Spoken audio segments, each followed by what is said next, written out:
Okay, this is number 13 on page 75. This is an absolute value inequality. And so the first thing I'm going to do is I'm going to take out the expression here, because I already have the absolute value symbol, the sign, the whole expression isolated on the left side. So I'm going to take this expression and I'm going to set it equal to 2/3, and I'm going to set it equal to negative 2/3. And notice the reason I'm setting it equal is I'm about to find the critical points. So I'm not solving the inequality yet. I'm just finding the critical points of this expression. So anyway, and then when I graph it, I'll be able to tell what the solution is. So first I'm going to clear the fraction on this. So I get 3 minus x is 2, and then solving for x, the opposite of x is negative 1, so x is 1. And then on this side, if I do the same thing, clear the fraction, I get 3 minus x equals negative 2. The opposite of x equals negative 5, so x is equal to 5. Those are my critical points. Okay, and those are the boundaries between solution ranges and non-solution ranges.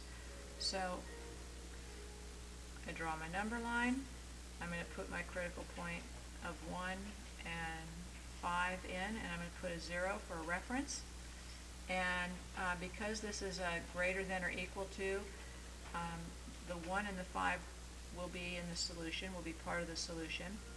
So now I've divided the number line into 3 intervals: to the left of 1 and possibly including 1, between 1 and 5 and possibly including 1 and 5, or including 1 and 5, and then to the right of 5. So there's 3 intervals.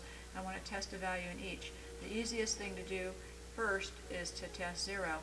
So if I plug in a 0 up here for x, I have 1 minus 0, absolute value of that.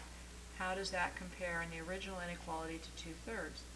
So this is the absolute value of 1, which is 1, and 1 is in fact greater than or equal to 2/3. So that's true. So it means this interval with the 0 in it is a solution range, and this interval between 1 and 5 should not be a solution range, and the interval above 5 is. And I will leave it to you to test a value between 1 and 5. It should not work. And I'll leave it to you to test a value of x greater than 5. It should work. And the easiest thing to do when you're choosing what values of x to test is to choose values that are divisible by 3. Like I would test 3 here in this range. It should not make the initial inequality true. And I would test maybe 6 in this range, because it divides evenly and you'll get whole numbers, and it's easy to evaluate, and that should make the equation true. So anyway, final answer is x is less than or equal to 1, or x is greater than or equal to 5.